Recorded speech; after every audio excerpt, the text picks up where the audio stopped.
혈액 교리문답 주의 날짜 14주 두 번째 제35문답 제36문답을 상고하겠습니다.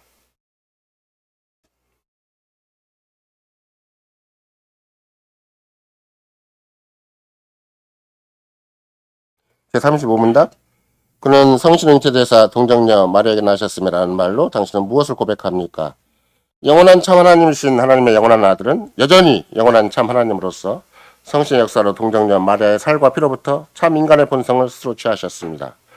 그러므로 그 또한 다윗의 참 후손이시며 모든 면에서 그의 형제들과 같으나 죄는 없으십니다. 36문답 그리스도의 거룩한 잉태와 탄생으로부터 당신은 어떤 유익을 받습니까? 그리스도는 우리의 중보자이심으로 그의 순결함과 완전한 거룩함으로 잉태와 출생 시부터의 내 죄를 하나님 앞에서 덮어주십니다. 그리스도의 사랑하는 성도 여러분, 지금이야 성탄절이 아니기 때문에 그런 찬송을 가까이서 들기가 쉽지가 않겠지만 옛날 일반 교회 찬송가 중에 하나가 과거에도 말씀드린 바가 있지만 그 어린 주 예수라는 찬송가가 있죠. 그 어린 주 예수 이렇게 시작하는 건데 크리스마스 캐럴과 잘 어울리는 찬송이기도 하고 또 그때가 되면 일반 교회에서 복음주의 교회에서는 잘 부르는 찬송이기도 해요. 근데 그 가사를 보면 그 어린 주 예수 물자리 없어 그 귀하신 몸이 구유에 있네. 저 하늘의 별들 반짝이는데 그 어린 주 예수 꼬리에 자네. 그 다음에요. 저 육축 소리에 아기 잠깨나 2절이죠. 그 순하신 예수 우시지 않네. 귀하신 예수를 나 사랑하니 새날이 밝도록 함께 하소서. 3절 주 예수 내 곁에 가까이 계셔 가난 사랑을 베푸시고 온 세상 아기를 다 품어주사 그 품 안에 안겨 살게 하소서. 그러니까 이제 예수님이 탄생하신 그 장면을 좀 더 찬송 가사로 잘 삼았는데 굉장히 낭만적이고 또 애틋하게 그려진 내용이긴 하지만 그러나 오늘 우리가 고백하는 신앙 고백과 약간 차이가 있는 것이 본문 가사에 있는 것이 2절에 보면 그 어리신 주 예수 잠 깨나 그 순하신 예수 우시지 않네 라는 표현이 있어요. 아기 예수가 울었을까요? 안 울었을까요? 네, 우리가 제가 질문한 풀을 보면 울었다고 해야 맞죠. 뭐 아기가 우시지 않았다라고 생각하는 그 경건주의적인 생각들이 있어요. 예수님은 어릴 때부터 눈에 광채가 빛나고 그렇죠. 똥도 안 싸고 쉽게 얘기하면 오줌도 안 싸고 어떻게 생각한다면 뭐 옛날에 초등학교 때 저도 그런 경험이 없잖아 있지만 소풍날 여선생님이 오줌 숲으로 자꾸 들어가니까 여선생님을 뒤로 절로 따라다닌 거죠. 근데 자기는 여선생님이 천사인 줄 알았는데 어느 숲속에 가더니 천사도 이제 자연히 나를 부른다를 하신 거죠. 그러니까 천사도 이런 일을 하는 거구나라고 엄청난 실망을 그 초등학생이 가졌다는데 예수님이 우시지도 않았을까? 똥 오줌도 어쨌든 잘 가리고 또 알아서 하셨을까? 이건 예수님이 어린아이로 이 땅에 태어났을 때 우리가 생각하는 모습과는 또 다른 어떤 상징화시키는 모습이기도 하고 또는 비성경적인 모습이기도 하죠. 아기가 배가 고파요. 아기 예수도 배고플 거 아니에요. 사람은 태어나셨으니까. 그럼 젖달라고 해야 되는데 얌전하게 마리아가 해줄 때까지 잘 참고 기다렸는가.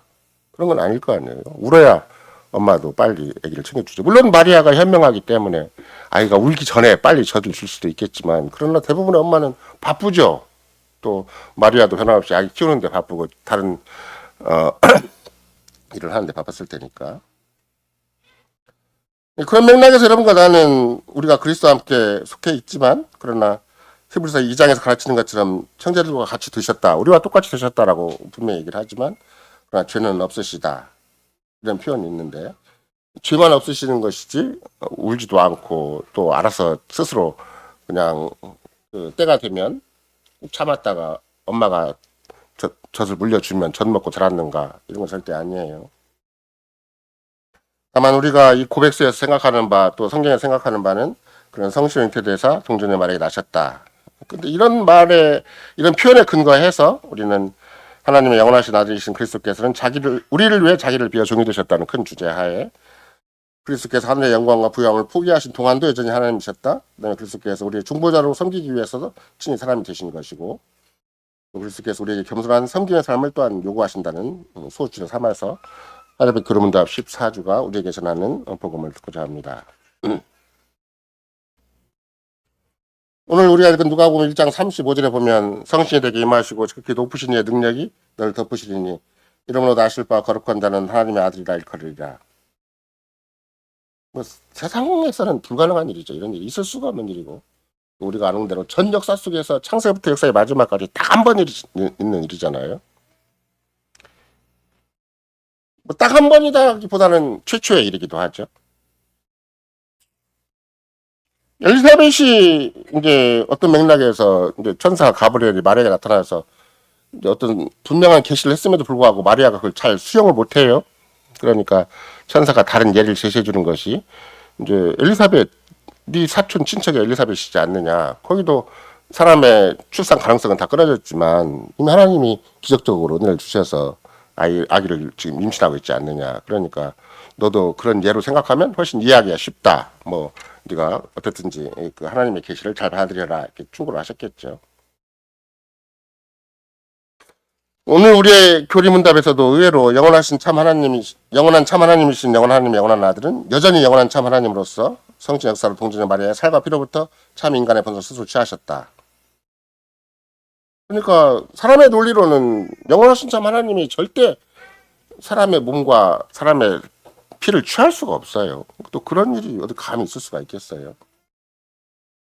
어떻게 하나님이 사람이 되시는가는 이건 믿음의 언어일 뿐이지, 또 성경의 언어일 뿐이지, 세상의 과학적인 언어는 뭐 과학을 뒤집어 쓰고 과학을 뭐 여러분이 최첨단의 과학을 갖다 쏟아놔도, 어떤 세상의 학문을 쏟아놔도 이건 이해할 수 있는 게 아니에요. 이거를 설명하거나 이걸 설명하려고 기가 막히게 노력하는 사람도 있었어요. 화란에 노이빌트라는 유명한 철학가인데 뭐 아브람 카이퍼 연구소 소장이었던 사람이에요.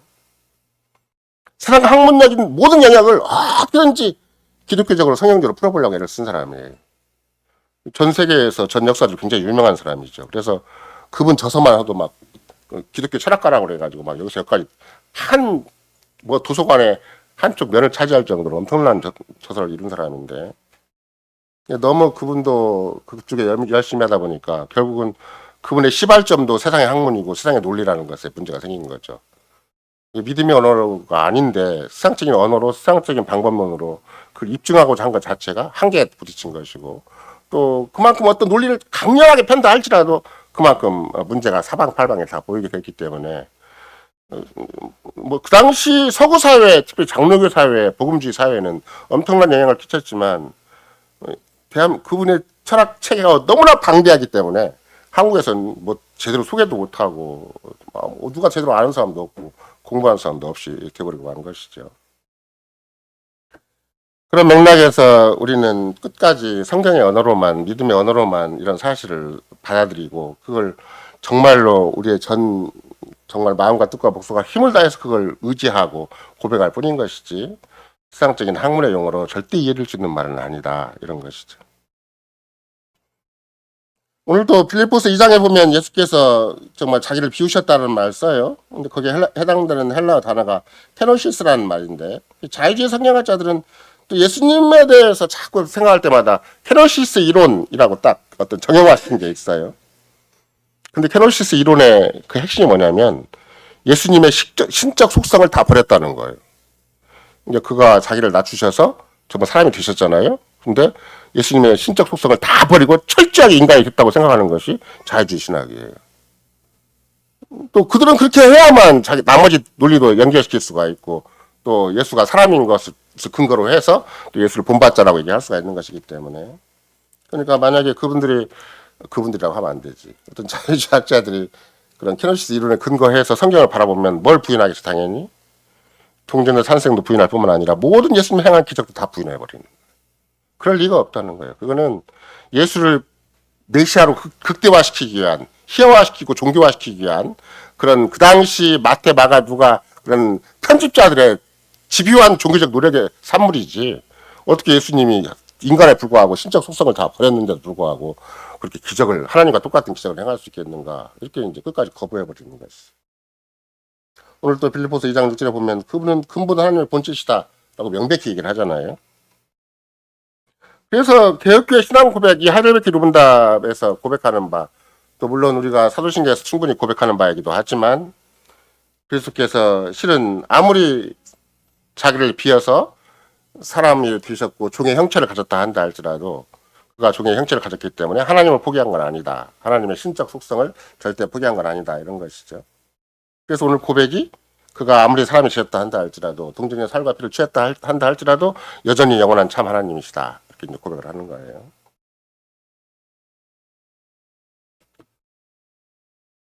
요한복음 1장 1절만 본다 할지라도 태초에 말씀이 계시니라. 이 말씀이 하나님과 함께 계셨으니 이 말씀은 하나님이시니라. 이렇게 얘기를 하죠. 말씀의 형태로 지금 당신이 친히 지상에 임재를 하셨는데, 그래서 우리는 말씀 그러면 일반적으로 로고스라는 헬라어가 있고 또 이런 거 내가 말씀을 그냥 수없이 아무 데나 쓰잖아요. 성경에서 물론 하나님 말씀이라는 차원도 쓰기도 하지만, 근데 육신이 된 어떤 구체적인 형태가 말씀이라고 생각을 하는 거니까 이거는 요한 사도가 아주 특별하게 그런 하나님의 계시의 도구가 되어서 기록한 내용이기도 하죠. 근데 또 히브리서 1장 3절을 보면 하나님의 영광의 광채시요 그 본체 형상이다 그래가지고 그리스도는 어떤 때라도 하나님과 동일 본질이시다. 그 영광과 존귀에 있어서 지혜에 있어서 전능하심에 있어서 동일 본질이시다 이렇게 얘기를 하는 것이지, 예수를 조금 더 격을 떨어뜨리거나 예수님의 성육신 이후의 예수님의 모습을 하나님이 아닌 존재로 철저하게 인간인 존재로만 평가하는 건 없는 것이죠. 그래서 우리는 신앙고백서에서도 참인간 참하나님이시다, 100% 참인간이시고 100% 참하나님이시다 이렇게 고백을 하는 것인데, 이게 개혁교에서만 적극적으로 강조하는 것이지 복음주의에서도 자꾸 그걸 희석시켜요. 희석시켜서 마치 예수님과 우리가 똑같은, 예를 들면 제가 신학교 다니면서도 가장 적극적으로 도전하는 게 그런 모습이었는데, 지금이야 아마 사랑의 교회가 오크라모스로 돌아가시고 이제 그 다음 목사님이 열심히 목회를 하시겠지만 그 당시에는 그분이 우리 신학교 교수였었는데, 예수님도 12제자를 키웠으니까 우리도 12제자를 키워야 된다는 거예요. 그러니까 참 그게, 그러면 우리가 보통 얘기하는 순장이라고 하는 것 또는 아니면 구역장이라고 하는 것이 그게 예수님과 똑같은 위치에 있는 게 아니잖아요. 어떻게 예수님의 방식을 똑같이 사람에게 써서 교회를 부흥시키겠다고 하고 교회를 훨씬 더 발전시키겠다고 하는 것인가. 그 문제에 대한 제 의문점이 해결이 안 돼서 끝까지 그 과목을 거부를 했어요. 그래서 이제 빵점, 어떤 빵점이고 F학점 맞았죠. 틀린 얘기를 자꾸 자기 교회 현실 때문에 또 이상한 데서 그런 기독론을 배워와가지고 그분이 열심히 얘기했는데 결국은 그분도 나중에 보면 신학적으로 구멍난 곳이 한두 군데가 아니고 후기 차기 목회자를 모셔고 왔는데 그 목회자는 더 큰 문제를 가지고 있고, 겉으로 보기에는 멀쩡한 교회이지만 실은 얼마든지 정말 주님이 평가하시기나 또는 우리가 가지고 있는 신앙 고백에서 위치에서 본다면, 제가 극한적인 말씀, 이제 이런 얘기가 앞으로 계속 밖으로 나갈 텐데 뭐 쓰레기통 같은 교회가 된 거죠. 그 교인들은 굉장히 싫어할 거예요. 또 제가 행여나 누가 그 교회 교인이 유튜브를 들으면 제 목소리가 나올 테니까 그러면 우리를 쓰레기통이라고 한다라고 해서 돌을 칠 수도 있는 것이겠죠. 그러나 명백한 것은 더 이상 정상적인 기독론도 아니고 정상적인 교회론도 아니고 정상적인 신론도 아니다. 이것만큼 명백한 거예요. 예수님은 그리스도는 세상에 태어나기부터 존재하셨지만 언제든지 영원토록 영원하신 참 하나님이시지 한 번도 그분의 신적인 속성, 당신의 신성을 버리신 적은 없는 것이다. 이런 것이 이런 거 내가 지금 우리 신앙 고백에서 재확인하는 것이죠. 물론 예수님께서 이제 우리가 성장 과정도 뭐 특별하게 계시된 건 아니지만 아니 굉장히 다양하게 계시된 건 아니지만 누가복음 2장에 본다면 예수님은 성장하실 때도 모든 것을 다 알지 못하셨다. 지혜와 지식 안에서 잘하셨다. 이걸 우리가 살필 수가 있어요. 지금이야 저 뒤에 있는 책 속에 아직 그런 글이 없지만 예수님은 어느 만큼 알으셨을까? 그게 구제수 목사님 쓴 글 중에 제목이 하나예요. 개혁교회는 별걸 다 주제를 삼아가지고 성경을 근거로 하고 신앙고를 근거로 해서 제시를 한 건데, 그래서 여러분도 아마 일반 서양출판사에 나온 책 중에 하나, 뭐 그게 동정녀 탄생에 대한 글이 실려있는 책이 있는데, 다음 주나 그 다음 주가 되면 저 뒤에 책이 제시가 될 거예요. 거기 보면은 예수님은 분명히 지적인 한계가 있었던 것이지, 예수님은 전능하시고 전지하시니까 똑같이 완벽하게 예수님이 이 땅에 처신하는 거. 만약 그런 생각을 잘 조화를 이루어야 되는데, 아까 무슨 얘기가 똑같아요. 그 어리신 예수 우시지 않네라는 생각이 이런 거다 속에 계속 있을 수가 있어요. 계속 애기면 애기인 대로, 소년이면 소년인 대로 그 한계가 있고 문제점이 결핍이 있는 것이지, 그 성장 과정에서 차라리 그렇게 주님이 완벽하게 일하실 것 같으면 아담과 하와를 성인으로 만드셨듯이 예수님도 성인으로 보내시면 되잖아요. 성인으로 보내셨을 때 생긴 문제점이 어디겠어요? 우리 오늘의 시장 고백에서는 나의 잉태와 출생에서 가르치는 어떻게 하냐는 거예요. 답이 없는 것이 되잖아요.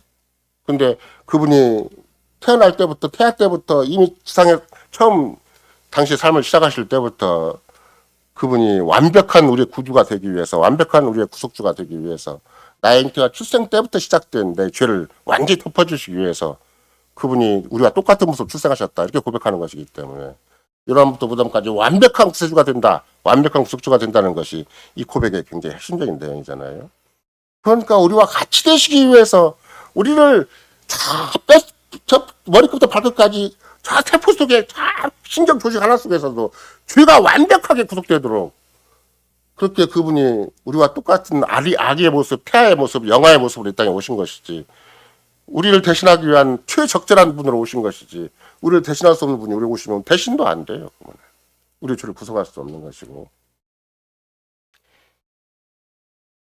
물론 예수님이 지혜가 어느 만큼 한계가 있고 또 지식이 한계가 있다 그러니까, 예수님 전혀 신적인 속성이 없었는가, 신적인 지혜에 어떤 면도 없었는가, 그런 건 아니에요. 예를 들면 똑같은 요한복음 1장인데 나다나엘을 보시죠. 나다나엘을. 근데 나다나엘에 대해서 충분히 알고 계세요. 예수님이. 어떻게 저를 아십니까? 그럴 정도로 충분히 알고 계시는 것이고, 또 우물가에서 만난 그 사생활이 복잡한 사마리아 여인이 있었잖아요. 그 과거를 다 알고 있는 거죠. 몇 번 결혼했는가. 몇 번 결혼했다 그러면 누구도 알고 있는 거예요. 결혼한 상대의 이름도 알고 있고, 그 출신도 알고 있고, 왜 이 사람과 이혼하고 또 사람과 다 결혼했는가도 알고 계신다는 거예요. 예수님이 그만큼 아는 것은 호적조사를 따로 한 거예요. 검찰을 동원해서 무슨 정보를 파악한 것이겠어요? 오늘날처럼 무슨 어느 개개인의 CCTV를 끝까지 돌리고 본 것이겠어요? 아니잖아요. 그만큼 어느 개인의 영혼과 몸에 대해서, 인생에 대해서는 철저하게 충분히 아실 수 있는 초자연적인 능력이 있으신 것이지, 하나님과 똑같은 지혜와 지식이 있었던 것이지 없었던 거 아니에요. 그러나 그걸 발휘하실 때는 반드시 우리를 위해서 발휘하신 것이지 당신 자신을 위해서 발휘하신 건 한 번도 없다, 이런 것이죠.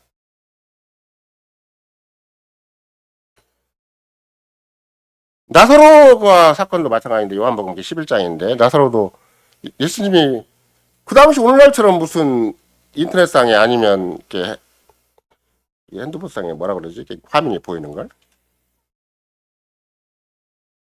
영상통화. 영상통화가 있어서 저쪽 나사로 집안하고 예수님이 가지고 있는 핸드폰하고 연결시켜서 바로 나사로 죽으셨죠? 나사로 죽었죠라고 보여준 거 아니잖아요. 나사로가 죽은 것을 멀리서 충분히 아시고 그 상태가 어떤가, 그럼 시체가 어떻게 먼데감 썩고 있는가 다 아시는 거죠. 그거는 뭐 오늘날처럼 그렇게 정보 능력이 탁월하고 어떤 주고받는 어떤 정보의 관계성에서 그분이 확인한 것이 아니라 당신의 초자연적인 하나님의 지혜에 걸맞는 그런 지식이 있었기 때문에 그런 것이죠. 뭐 그것뿐만이 아니에요. 복음서에는 엄청난 정도의 기적을 많이 행하시고 그런 전지전능한 당신의 능력을 발휘하신 것이죠.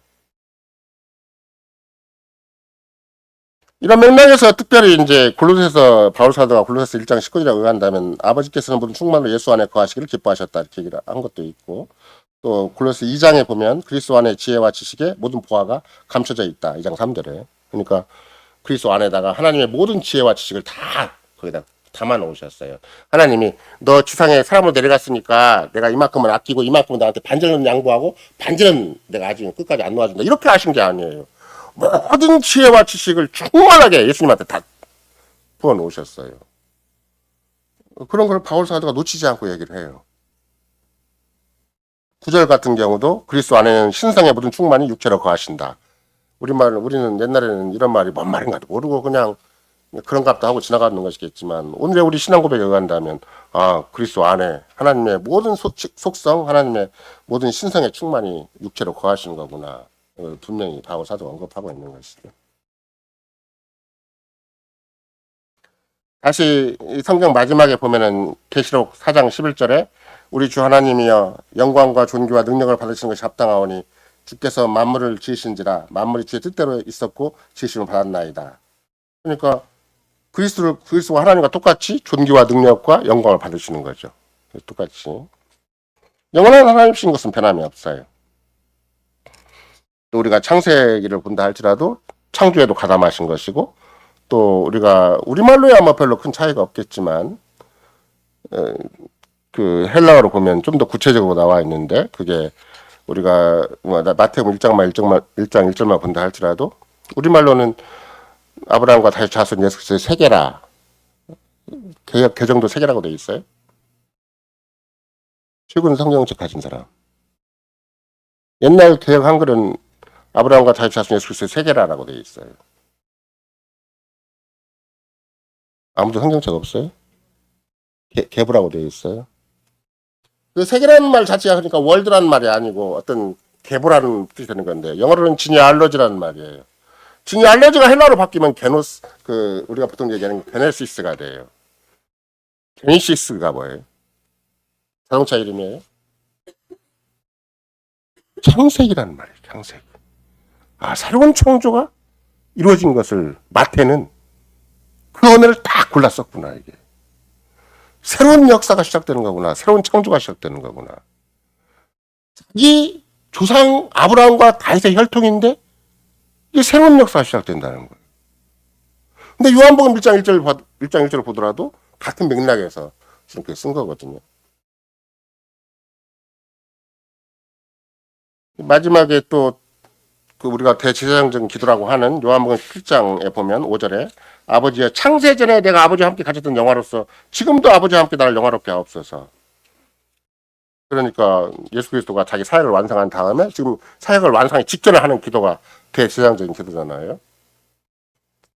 그러니까 그리스도로 말미암은 구속의 사업이 완성이 되면 창세전에 가졌던 영화가 자기한테 주어질 것을 다시 회복될 것을 기도를 하시는 것이죠. 그러니까 오전에도 말씀드린 것처럼 기가 막힌 웅덩이와 수렁에 내가 빠졌다고 얘기를 할 때도 뭐 모든 그 구약 성도들뿐만이 아니고 신약의 성도들까지 그걸 자기 현실로 적용할 수가 있었겠지만 히브리 기자가 특별히 그 시편을 인용을 했을 때는 그리스도가 기가 막힌 웅덩이와 수렁에 빠진 분이시다. 수렁이 아닌 곳이 없고 웅덩이 아닌 곳이 없어요. 사망의 그런 그늘이 날 깔린 곳이 지상 흑암의 땅이었죠. 우상 숭배의 땅이었고 우리야 우리 세상에서 조금만 번들하게 먹고 살만하다고 생각을 하고 조금만 노력하면 나보다 더 잘 살 수 있다고 생각을 하겠지만 예수님 오시는 순간 여기는 살 곳이 아니에요. 죽을 곳이지. 우리는 살겠다고 몸부림치는 게 땅이잖아요. 근데 예수님은 절대 살 곳이 아니에요. 죽음에 그냥 가는 곳곳마다 죽음의 냄새가 나는 거. 가는 곳곳마다 사망의 음침한 골짜기가 되는 것이지. 그러니까 정말 기가 막힐 웅덩이와 수렁에 빠지는 것이 그분이시지. 예수님도 친히 사람이 되시기 전에는 우리와 똑같은 모습을 체험하기 전에는 이 지상의 심각성을 물론 주님이 전지전능하시니까 충분히 아셨겠지만 그런 한 인간으로서 그런 고뇌를 고백을 한 것이 기가 막힌 웅덩이와 수렁이다 이렇게 얘기를 할 수가 있는 것이죠. 물론 우리가 이제 또 성탄절 때 아까도 그런 일반 찬송을 살펴봤지만 누가복음 2장 7절에 보면 마리아가 맏아들을 낳아서 강보에 싸서 구유에 누웠으니 사관에 있을 곳이 없음이리라. 그러니까 목동들의 삶 속에서 나신 거잖아요. 누가 막 강조하는 것처럼 진짜 사관은 좋은 곳이고 여기 보면 그렇게 써 있잖아요. 사관에 있을 곳이 없으니까 강보로 싸서 구유에 누웠다. 그러니까 사관은 오늘날처럼 호텔이고 구유는 너무 가난한 정말로 짐승 먹이는 곳이고 이렇게 생각할 수가 있지만 사관이나 구유나 그 당시에는 별 차이가 없어요.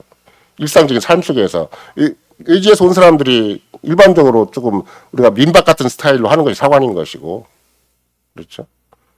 구유라는 것은 그냥 당연히 여러 가지, 여러분도 보아스에 들에서 목동들이 모여가지고 보아스틀 바로 옆에 바위산이 있었잖아요.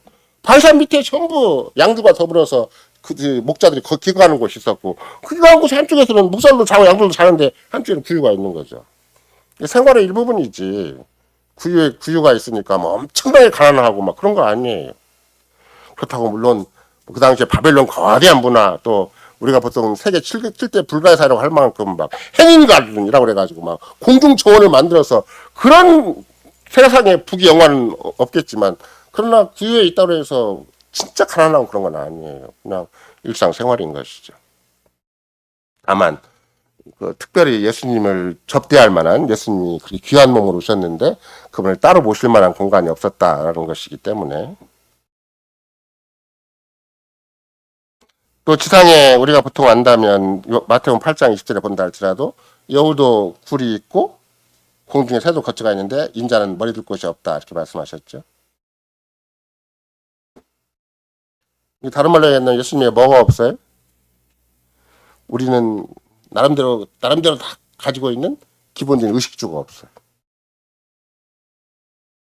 뭘 빌려야 되고 누구한테 요청을 해야 되고, 자기가 어느 집에 딱 겨우 짤막하게 있었던 시간들이라고 한다면 마리아 요셉의 집에 장자로 있을 때만 잠깐 안정적으로 거했던 것이고, 공생애를 붙이기 시작하셨을 때는 실은 의식주가 아무래도 보장된 것이 없어요. 그러나 그리스도께서는 그런 차원에서 마귀가 시험을 하잖아요.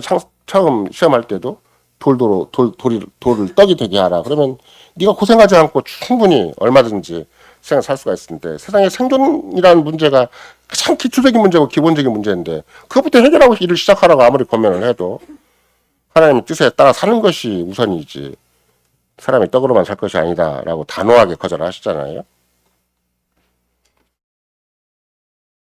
마지막 죽을 때도, 또 죽기 전에 유월절을 할 때도 뭐 우리처럼 정상적인 예배당이 따로 있어서, 야 우리 평소에 늘 모이던 우리 집회 장소 예배당이나 어떤 처소에 가서 유월절 드리자, 그렇게 한 게 아니잖아요. 누구한테 그 방을 빌리라고 얘기를 한 것이고, 아브라함도 자기 자신도 그랬고 자기 부인도 그랬고, 마지막에 요셉도 나도 그 우리 조상이 묻힌 무덤 거기에 가고 싶다고 얘기를 한 것인데, 예수님은 묻힐 무덤도 없었어요.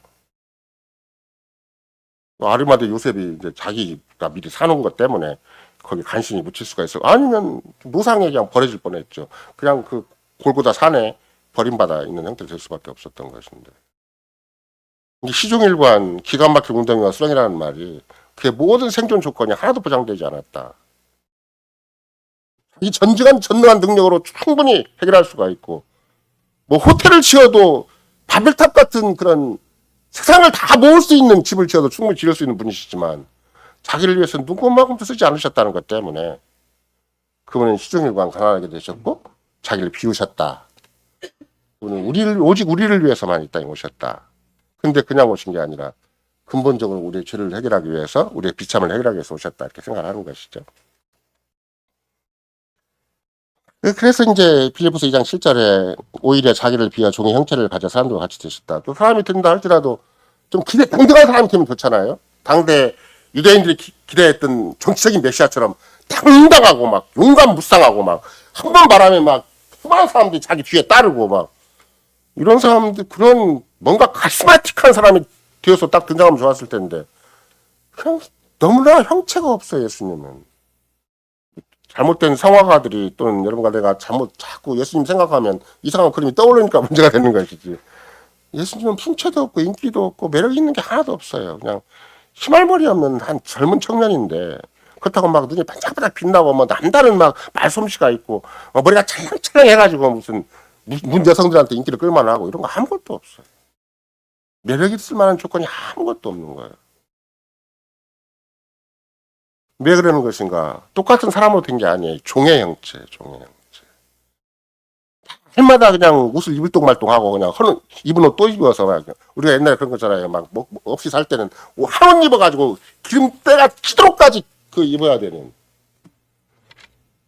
그런 종의 옷을 입으셨지. 정상적인 신사복을 입으신 것도 아니고 우리는 수시로 옷도 갈아입고 이렇게 양복도 입고 뭐 이러기도 하겠지만 그분은 그렇게 사신 분이 아니에요. 마지막 입은 옷까지도 나중에 이제 다 제비뽑기 당하고 홀랑홀랑 다 벗김을 당했지만 그런 맥락에서 벨직 신앙고백서는 우리에게 또다시 이제 그리스도가 이 땅에 오신 목적을 좀 더 훨씬 더 분명하게 우리에게 가르치기를 18항 다윗의 허리에 열매로 태어나셨고 육신을 따라서는 다윗의 씨로 태어나셨으며 동정녀 마레의 태의 수산이요 여자에게서 나셨고 다윗의 후사요 이세의 줄기에서 난 싹이요 유다 지파 출신이요 육신을 따라서 유대인들로부터 나셨으며 바로 그 아들이 아브라함 자손들과의 관계 속에서 아브라함의 씨입니다. 그러므로 이제 그 마지막 문장이죠. 범사에 그의 형제들과 같이 되셨지만 죄는 없으십니다. 마리아나 요셉이 혹시 자기 자녀이기 때문에 특히 무엇보다 자기 장남이기 때문에 집중적으로 가르치는 건 뭐라고 생각을 하세요? 예수님은 아버지 엄마 나 가르치지 마세요. 나는 전능한 내가 하나님의 아들이니까 내가 알아서 합니다. 그렇게 말했겠어요? 마리아나 요셉이 적극적으로 가르쳤을 거 아니에요?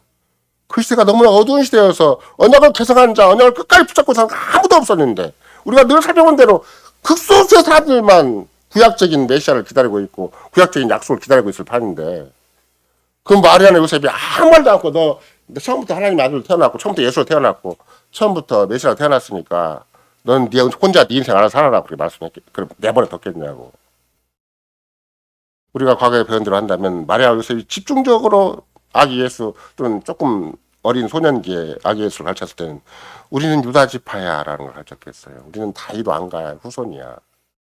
왜 세상에 너희가 우리가 다윗 왕가 후손인데 우리는 이 모양 이 꼴로 패패질이나 하고 아무도 인정해주지 않는 이런 그런 나사렛 지방에서 이렇게 고군분투하고 살아야 되는 것인가. 주님의 약속이 있는 것이다. 메시아의 약속이 있는 것이고 구약에 이런 위대한 약속이 있는 것인데 비록 지금 현재 교인들은 다 세속화돼 버리고 다 언약을 배반한 자리에서 눈에 보이는 것만 전부로 알고 살아가겠지만 나도 너네 엄마도 그렇게 살지 않았어. 우리는 유일한 소망이 메시아가 등장하는 것인데 너는 향이 어떤 경우는 그렇죠. 어릴 때 네가 그러니까 네가 어떤 위치에서 어떻게 태어났는가를 스스로 뭐 알 수도 있겠지만 그러나 천사 가브리엘이 나타나서 이렇게 얘기를 했고 또 천사 가브리엘이 구태 얘기하지 않았어도 우리는 적어도 한나의 노래를 우리가 서로 암기하고 있었고 구약의 약속을 우리가 주고받은 것을 계속 자녀에게 얘기를 했겠죠. 계속.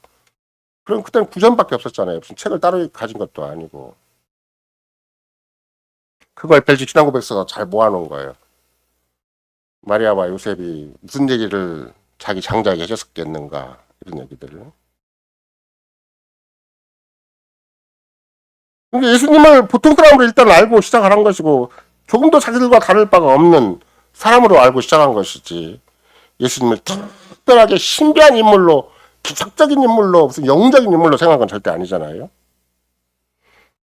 예수님이 이제 그래도 살다가 보면은 자기 인생을 관리를 잘하고 어릴 때부터 남다른 분별력이 있어서 열심히 밖에서 놀 수도 있는 것이고 또 아버지를 따라서 열심히 대표질을 할 수 있을 거 아니에요. 그 지쳐서 이렇게 한쪽에서 이렇게 자는데 그냥 무조건 이불도 안 덮고 자더라도 예수님은 건강하셨겠는가. 안 그래요. 또 배 안 덮고 자면 배탈 나니까 마리아가 가서 요셉이 가서 이불도 덮어주고 그러는 것이지. 그렇게 해서 우리가 가지고 있는 희노애락을 다 겪으신 분이시지. 얼마만큼 겪으셨는가 그랬더니 기가 막힌 웅덩이가 수렁에 빠진 상태로 겪으셨다. 한 사람의 하하하는 조롱소리를 날마다 들어야 했고 심지어 자기 집안 형제로부터도 야 네가 메시아면 좀 나가서 네가 큰소리 좀 치고 하지 왜 허구한 날 아버지 밑에서 그냥 끔소리도 안 하고 그렇게 처박혀 있는 인생 살아가는 거야. 그러니까 우리가 예수 땅에 오신 목적은 시종일관 조롱과 멸시와 천대고 정말로 기가 막힌 웅덩이가 수렁인 것이지 그분이 살았던 일생 전체가 그렇게 화려한 게 절대 아니에요. 이사야 53장에는 우리도 그를 버렸다고 얘기를 하잖아요. 우리도 그를 버렸다. 여러분과 나도 만약 그런 예수님 우리 옆에 있으면 버리지. 나는 안 그래. 나는 유대인들과는 달라. 나는 타락한 아담과 하와는 달라. 이렇게 얘기할 수가 없어요. 그럼 적어도 요셉과 마리아처럼 최소한도의 자기 신앙 고백이 있어야 현실을 제대로 바라보고 자기 가정을 제대로 지켜내고 그나마라도 주님이 주신 그 시대적인 사명을 잘 감당해 내는 것이지. 믿음도 없는데 그런 일을 감당할 수 있겠어요? 그래서 우리의 교리 문답은 그리스도의 거룩한 잉태와 탄생으로부터 당신은 어떤 유익을 받습니까? 그러면 왜 참 사람이어야 했습니까? 왜 마리아의 혈과 육을 입으셨습니까? 이렇게 말할 때 그리스도는 우리의 중보자이심으로 그의 순결함과 완전한 거룩함으로 잉태와 출생 시부터의 내 죄를 하나님 앞에 덮어주십니다. 그러니까 조금만 인본적인 생각을 가지면 근본적으로 내가 누구인가를 놓쳐버리는 거죠. 나는 잉태와 출생 시부터 내가 주인이다. 원죄다, 원죄. 아이가 아무리 예뻐도 원죄에서 못 벗어나는 것이고. 그래서 구속은혜가 아니면 절대 내 자녀를 하나님 앞에 의롭게 키울 수가 없는 것이고. 근데 그거는 부모인 나도 죄가 계속 말마다 일마다 때마다 묻어나오는데 죄는 독이거든, 독. 자기 자녀를 아무리 잘 씻고 막 잘 가꾸고 막 여기에 절대 딱 엎어지지 말라고 막 길게 뛰고 다니고 그래도 독이들 죄가 묻어다녀. 독이 묻어다녀. 내가 애기를 안릴수록 독이 되는 것이고 아이를 상대할수록 독이 묻는 것이고 죄가 묻는 것이지. 아이를 막 오염되지 말라고 막 아무리 뛰고 다녀도 그 죄가 묻는 것은 피할 수가 없는 거예요. 그게. 그러니까 신앙고백이 아이를 키울 때도 필요한 것이지. 무슨 애기를 막 애기중지하면 애기가 잘 크는 게 절대 아니에요. 그런 식의 사고방식을 요셉과 마리아가 가지고 있었어요. 그 시대를 이겨낼 만한 믿음이고 그 어둠을 뚫을 만한 믿음인 것이지. 요셉과 마리아가 그냥 그러거나 마야거나 그냥 주어진 형편과 처지대로 막 살고 그게인지 생존인지 살아남게 몸부림쳤겠는가. 그건 절대 아니에요. 근데 그리스도께서 친히 죄의 오염으로부터 죄로부터 자유로우셨다. 이것이 이제 그리스도가 당대 마리아와 요셉이 생각할 수 없는 부분에 있는 거죠. 그것 때문에 노심초사한 게 마리아와 요셉이라면 우리가 자식을 아무리 갖고 키워도 이 죄가 움직이고 마귀가 움직이니까 숨을 치게 될 텐데 예수님은 거기에 영향을 안 받으시는 거예요. 거꾸로 생각하면 마리아 요셉은 흐뭇한 거죠. 얘가 의외로 잘 자라네. 이렇게. 우리가 이렇게 노심초사한 것보다 지금 자기 주변 사랑팔방이 다 죄 때문에 넘어져 있는데 일가 친척 뭐 단순히 차가나 일사만 빼놓고는 다 무너져 있어요. 집안 전체가 온 민족 전체가 온 사회 전체가 하나님 언약을 배반한 현실에서 무섭게 세상을 향해 달려가고 있는데 자기 아들도 그게 휩쓸릴 수밖에 없는 거거든요. 아마 요새껏 말이야 생각을 해보세요. 이게 쉬운 얘기겠는가. 우리도 우리 자식을 바라보면 쉽지가 않은 얘기인데 이 시대 한국적인 여건에서만 보더라도 내 자식이 정말로 이렇게 계획교권이 크겠는가. 주님의 몸된 교회 사인 지체가 될 수가 있겠는가. 막막하게 보이는 게 한두 번이 아닐 텐데 그 당시에 마리아 요셉은 그런 생각이 없고 그런 느낌이 없었겠냐고. 근데 주님이 친히 당신이 죄가 없으신 분으로서 충분히 이 땅에서 성실하게 사신 것이죠. 아버지가 뭔 말을 했으면 충분히 순종하는 것이고 어머니가 뭔 말을 하더라도 충분히 그게 잘 따라서 하는 것이고 그렇게 왜 그랬겠는가를 이제 우리는 오늘의 신앙 고백에서 우리가 태어날 때부터 잉태될 때부터 출생 시부터 가지고 있는 우리의 죄를 덮어주시기 위해서 그랬다 이런 것이죠. 이 비밀을 누가 알겠어요? 이 신비를 누가 알겠냐? 이 은혜를 누가 알아요? 조금만 인본적인 생각을 벗어나면 조금 자기 인정받으려고 자기 뜻을 관철시키기 위해서 자기 감정에 만족시키기 위해서 찬송을 부르라고 해도 자기 감정 만족시키려고 부르지 그 가사 한마디에 자기를 쏙 집어넣어야 되는 건데 말씀 속에서 자기를 다시 재해석해야 되는 것인데 우리는 찬송가만 불러놔도 막 자기 흥에 겨워서 자꾸 자기 만족적으로 부르려고 하고 기도하라고 그러니까 끝까지 자기 스타일로 기도하려고 그러지. 이렇게 좋은 기도를 가르쳐도 좋은 기도 따라서 하지 않아요. 더 아름답고 더 귀하고 더 보배로운 기도가 있는데 그 기도 안 한 것 같아 느낌에. 혼자 해야 기도한 것 같아 또. 얼렁해야. 이런 것들이 이런 거 내가 일생 전체가 죄구나 이게. 내 감정 속에 죄가 묻어있고 내 생각 속에 죄가 묻어있고 내 연예인 심사 속에 죄가 묻어있구나 이게. 이 죄로 누구를 살릴 수가 있겠는가? 이 죄로 누구를 어떻게 교회를 세울 수가 있고 하물며 우리 자녀를 어떻게 키울 수가 있겠는가? 그러니까 신앙 고백이 필요한 거예요. 주님, 그리스도가 아니고 당신 영이 아니면 안 됩니다. 내가 무슨 짓을 어떻게 하고 있는 겁니까 지금?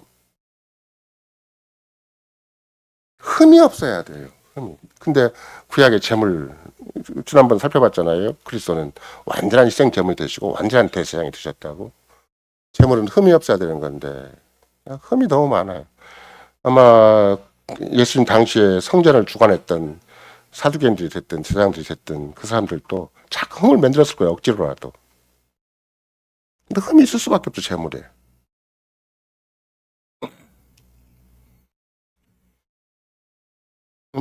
베드로전서 1장 19절에 본다 할지라도 금과 은으로 우리가 구속된 것이 아니다. 세상적인 어떤 방법 없는 세상적인 어떤 조건으로 구속된 것이 아니라 오직 흠없고 점없는 어린 양 같은 그리스도의 보배로운 피로 우리가 구속을 받았다.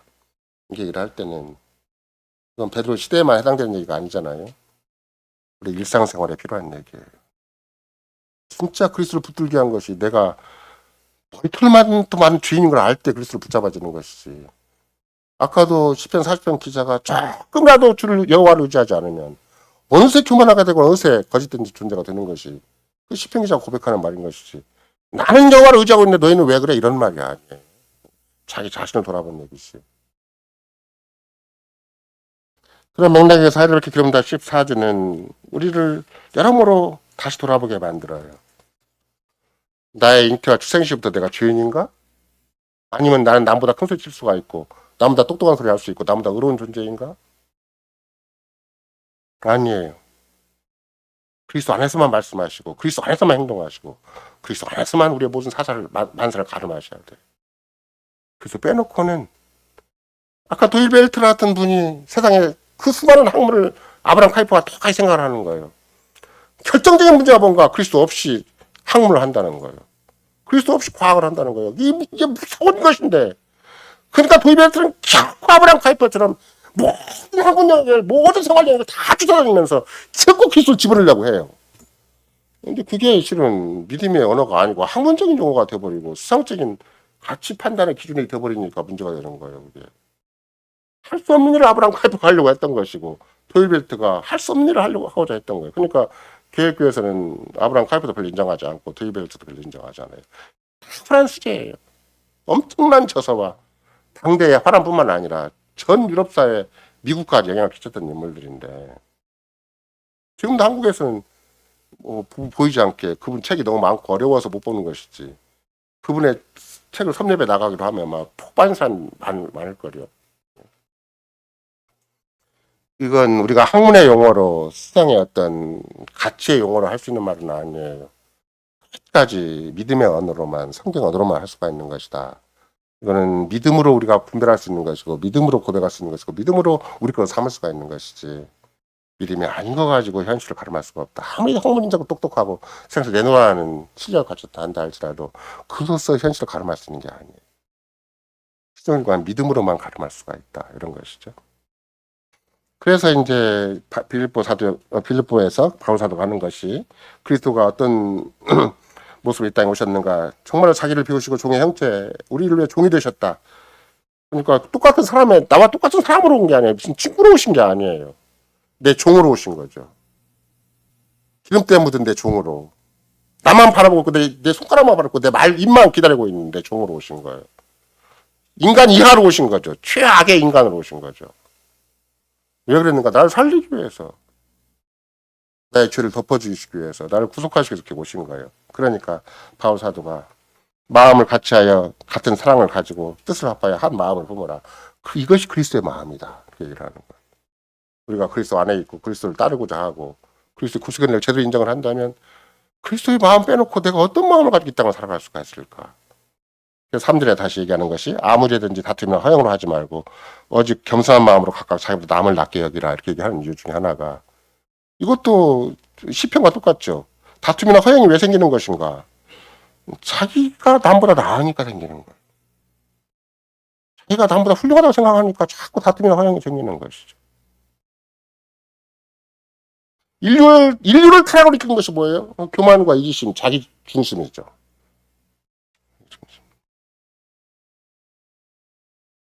심지어 여러분과 내가 이제 그 교회에 가장 큰 질서를 세울 때마다 우리가 하는 얘기인데 요한복음 13장 14절에 보면 내가 주와 또는 선생이 되며 너희 발을 씻겼으니 너희도 서로 발을 씻기는 것이 옳으니라 이렇게 말씀하셔서 그 발을 씻기는 게 누구인가? 우리야 뭐 일반 교회에서도 우리는 안 하지만 일반 교회는 많이 하잖아요. 태족식 같은 거 많이 하는데 태족식을 할 때 그러면 일반 교회에서 어떻게 해요? 서로 해주는 거잖아요. 종이 된 건 아니잖아요. 예수님 당시만이라도 발 시키는 자는 누군가 종이 시키는 것이지. 뭐 부모가 시켜준다거나 애기 발 시켜주듯이 친구가 옆에서 그냥 우리끼리 서로 잘 사랑을 주고받자 해서 새롭게 하는 거 절대 아니에요. 종이에요, 종. 내가 옆에서 못난 사람 놓고 내가 종노릇 할 수 있겠는가? 딱 그걸 계산하셔야 돼요. 우리 교회에서 가장 못난 사람 놓고 내가 종노릇 할 수 있겠는가? 그게 여러분의 문제 해결책이에요. 내가 똑똑하고 내가 훌륭하고 내가 남다르게 주장할 수가 있으니까 우리 교회에서 가장 못난 사람 놓고 그분을 성교수 준비를 하지 않으면 그 진짜 그리스도의 마음이 아닌 거예요. 그런 거는 자꾸 똑똑할 때 또 올라가고 또 올라가고 내 위에 높은 사람 없을 정도로 올라갈 수밖에 없는 거예요. 그게 그리스도의 마음은 그게 아니잖아요. 다툼이나 허영으로 하지 말고 겸손해서 자기 우리를 남보다 남을 자기보다 낫게 여기라. 이게 주님이 그리스도의 마음을 품고 이 땅에 살아가는 방식인 것이죠. 뭔가 내가 여기서는 우리가 그런 고백을 하지 않지만 그리스도의 교회에 대해서 고백을 하면서 성도의 교제를 또 고백을 하잖아요. 성도의 교제를 고백할 때 뭐라고 고백을 해요? 주 그리스도와 교제하며 그의 보화 언사에 참여하고 그 다음에 뭐라고 써 있어요? 우리끼리 잘 주고받는다? 대화 잘한다? 우리끼리 막 의사소통 잘한다? 그렇게 써 있어요. 나의 은사로 내 이웃을 내 이웃의 유익과 복지를 위해서 기꺼이 바친다. 주님과 교제하면 곧바로 진짜 교제가 됐으면 그의 보화 은사에 진짜 참여한 자 됐으면 곧바로 자기 은사를 써서 내 이웃의 유익과 복지를 위해서 살게 돼 있는 것이지. 교통 잘하기 위해서 의사소통 잘하기 위해서 서로 잘 품고 사이좋게 지내기 위해서 성대 교제가 있는 거 절대 아니에요. 어느 분 하는 보더라도 그리스도의 마음이고 그리스도의 구속의 은혜고 그리스도 안에서 하는 일이 명명백백한 것이지. 그 빼놓고 우리가 우리 현실을 가름할 수 있는 이유와 조건이 아무것도 없어요. 내가 그런 마음의 준비가 안 되면 말을 하면 안 돼. 우리 교회에서 가장 못난 사람을 위해서 가장 취약한 사람을 위해서 내 일생을 들 준비가 되어 있는가. 이것이 여러분과 내가 실제적인 해결책이에요. 이 세상에 오셔서 진짜 받아주셨죠. 하늘의 영광과 위엄을 다 버리셨는 종의 종, 고난받은 종이 되셨죠. 그 단순한 인성을 취한 게 아니고 마리아의 살과 피를 취하신 게 아니에요. 우리를 완벽하게 살려내기 위해서 완벽하게 우리를 왕같은 세상을 살도록 하기 위해서 철저하게 그리스도인으로 살게 하기 위해서 그분은 조금도 빈틈이 없이 우리를 완벽하게 구속하셨다. 그러기 위해서 그는 우리의 탄생과 출생 시부터 가지고 있는 우리의 잉태와 출생을 가지고 있는 죄를 철저하게 덮어주기 위해서 그분이 친히 동정의 살과 피를 취해서 이 땅에 오셨다. 이게 오늘의 우리의 신앙 고백입니다. 아멘.